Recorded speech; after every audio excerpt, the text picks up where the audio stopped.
Merci d'être avec nous sur Europe 1. Il est un petit peu avant 9h30, on est un petit peu en avance. Voici le journal des médias avec Guillaume Janton. Bonjour, à la une ce matin, TF1 et France 2 optent pour un duo inattendu à la présentation du débat de l'entre-deux tours. Un chroniqueur de France Inter s'estime censuré par la station et décide de claquer la porte. Et une information exclusive, les frères Bogdanov ne participeront plus à Fort Boyard. Et on commence donc avec ce duo inédit à la présentation du débat de l'entre-deux tours sur TF1 et sur France 2. On vous en parlait hier, le CSA a décidé de retirer à Gilles Boulot et David Pujadas la présentation du débat de l'entre-deux tours de cette élection présidentielle au profit d'un duo de présentateurs mixtes pour respecter le principe de parité. Hier, TF1 et France 2 ont donc annoncé le nom des deux journalistes qui interrogeront Emmanuel Macron et Marine Le Pen le 3 mai prochain. Christophe Jacubizine pour TF1 et Nathalie Saint-Cric pour France 2, les chefs des services politiques des deux rédactions. Ce matin, le Parisien dévoile les coulisses de cette décision pour le moins inattendue. Elle a été prise mardi matin lors d'une réunion au CSA avec Michel Field, Catherine Nel, des représentants des deux candidats finalistes et des membres du Conseil. Plusieurs noms ont été évoqués avant ceux de Nathalie Saint-Cric et Christophe Jacubizine, Audrey Crespo-Mara, Julien Bugier, Léa Salamé ou encore Anne-Claire Coudray. Mais pour cette dernière, le FN aurait mis son veto. Marine Le Pen a fustigé plusieurs fois la présentatrice de TF1 pour son prétendu macronisme. Preuve que les partis politiques ont leur mot à dire dans le choix des journalistes qui traitent cette campagne. Un chroniqueur de France Inter s'estime censuré par la station et décide de claquer la porte. L'humoriste et chroniqueur Pierre-Emmanuel Barré, qui intervenait régulièrement dans la bande originale de Nagui sur France Inter, a décidé de rendre son tablier. La raison de ce départ, une de ses chroniques qui défend le point de vue des abstentionnistes, refusant de choisir entre Emmanuel Macron et Marine Le Pen au second tour de la présidentielle. Un billet d'humeur acerbe que la station n'a pas souhaité diffuser, alors que le chroniqueur estime avoir été censuré par France Inter. Le producteur de l'émission donne une autre version dans Le Parisien ce matin. Sur le coup, je lui ai simplement dit qu'il n'était pas clair sur l'abstention. On en a parlé, lui a préféré ne pas venir à l'antenne. De son côté, la directrice de la station affirme qu'elle doit s'entretenir avec Pierre-Emmanuel Barré. Elle espère lui faire changer d'avis. La vidéo du fameux sketch interdit est disponible sur la page Facebook du chroniqueur.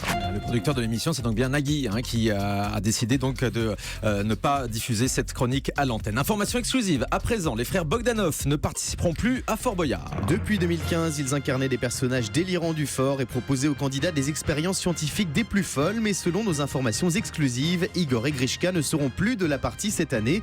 La production devrait remplacer les Bogdanov par une autre personnalité qui, comme Francis Lalanne, Delphine Vespicer ou encore Moundir, défiera les participants lors d'une épreuve.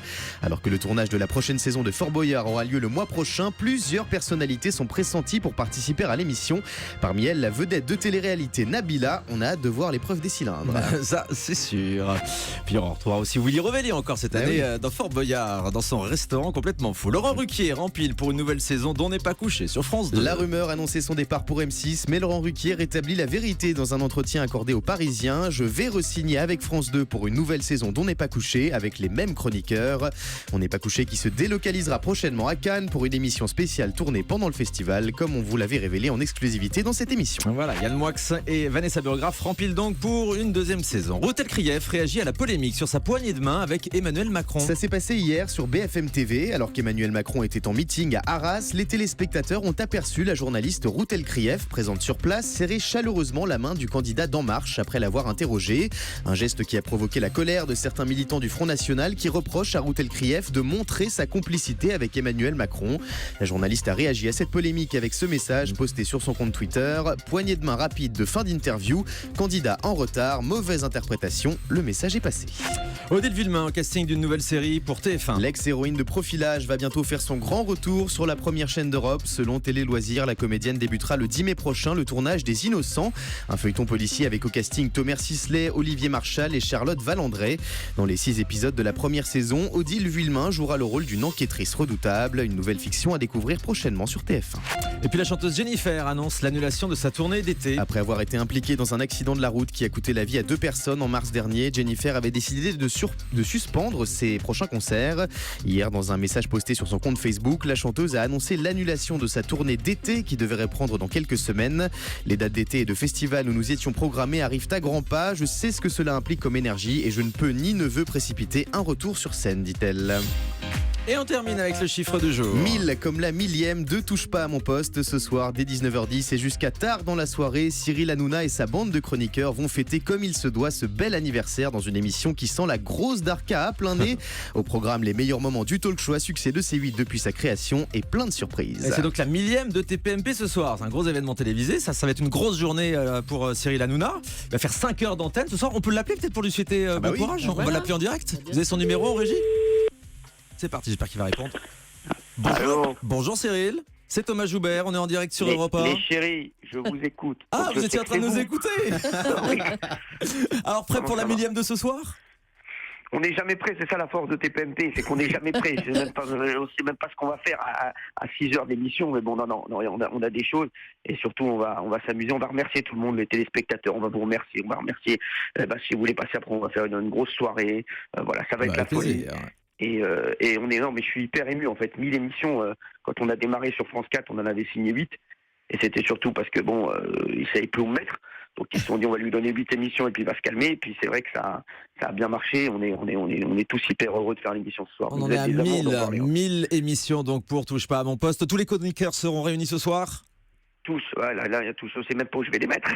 Alors, on a fait partir aussi des bus partout en France pour aller chercher des fans de l'émission qui vont être là ce soir. Même en Belgique, on a envoyé un bus aussi. Voilà, donc vous allez voir, le début de l'émission va être complètement fou avec une parade, avec tous les qui vont arriver. Ça va 19h10, on va essayer bien sûr de retourner à TF1 parce que quand même ça a marqué l'histoire. Voilà.